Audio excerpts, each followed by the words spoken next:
भगवान श्री कृष्ण के अनेक नाम हैं। आज मैं आपको एक नाम की कथा सुनाऊंगी। एक गांव में एक किसान था और अपने खेत में खूब काम करता था। उस खेत में एक दिन ब्राह्मण देवता पधारे और ब्राह्मण को देखकर एक किसान ने उनकी बहुत सेवा की। उन्हें भोजन पानी इत्यादि कराया, उन्हें आराम करने की स्थान दी और जाते वक्त ब्राह्मण से ये किसान ने पूछा, हे ब्राह्मण जी, क्या आप मुझे कोई मंत्र सिखा सकते हैं?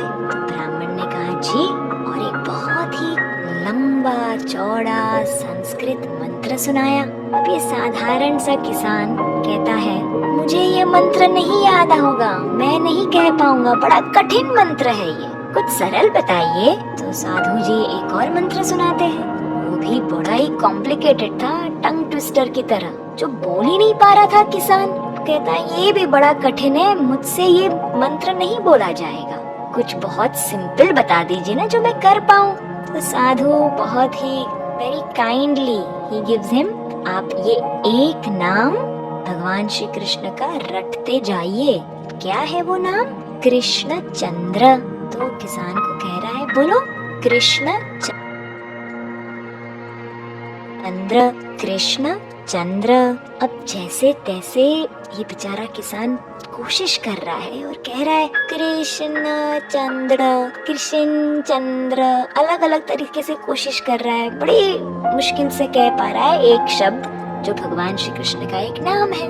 कृष्ण चंद्र, कृष्ण चंद्र, कृष्ण चंद्र, कृष्ण चंद्र, कृष्ण चंद्र बोले जा रहा है, बोले जा रहा है। दिन से दोपहर हो गया, सुबह से दोपहर वो यही नाम रटता जा रहा है। अब दोपहर में किसान की पत्नी भोजन लेकर आती है। अरे पतिदेव भोजन कर लीजिए। अब पतिदेव क्या कर रहे हैं, हमारे किसान क्या कर रहे हैं? कृष्ण चंद्र, कृष्ण चंद्र, कृष्ण चंद्र बोले जा रहे। पत्नी कहती है ठंडा हो जाएगा भोजन, पहले आप भोजन कर लीजिए। पति कहते हैं मैं नहीं छोड़ सकता इस मंत्र को, यदि मैंने छोड़ दिया तो मैं भूल जाऊंगा।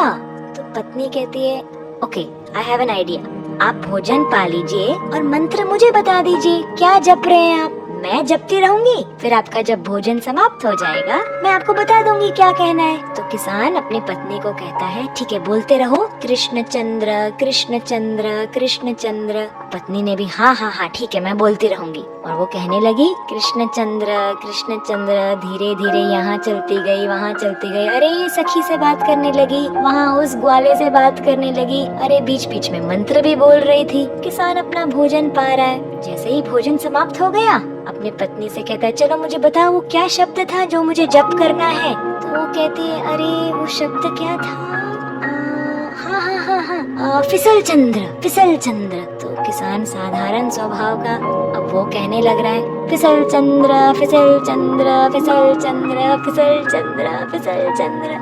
ये सुन के वैकुंठ में बैठे भगवान श्री नारायण को हंसी आ गई। अपने लक्ष्मी देवी को कहते हैं अरे ये तो मेरा भक्त मुझे इतने प्रेम से पुकार रहा है, मैं उसे जाकर वैकुंठ ले आता हूँ। लक्ष्मी जी कहते हैं प्रभु रुकिए रुकिए, आपको सुनाई दे रहा है बराबर वो क्या कह रहा है? वो कह रहा है फिसल चंद्र, फिसल चंद्र। वो आपको नहीं पुकार रहा है, आपका नाम तो कृष्ण चंद्र, कृष्ण चंद्र है। तो भगवान लक्ष्मी जी से कहते हैं अरे ये भी मेरा एक नाम है, तुम्हें पता नहीं?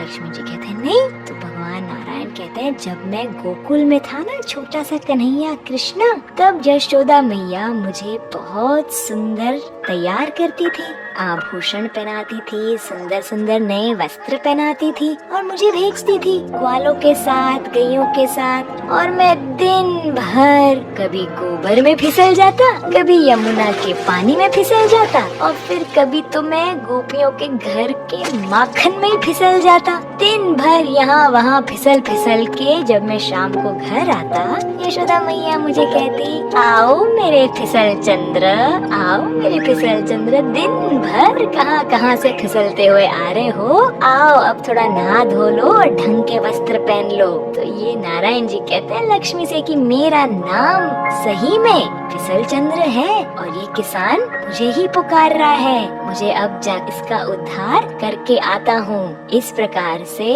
भगवान श्री कृष्ण के अनेक नाम और हर एक नाम के पीछे उनकी लीला, उनकी कथा और उनका महत्व है। आज तो मैंने सिर्फ एक सुनाया है, दूसरे नाम का महत्व जानोगे? चलो सुनते हैं अगली कहानी।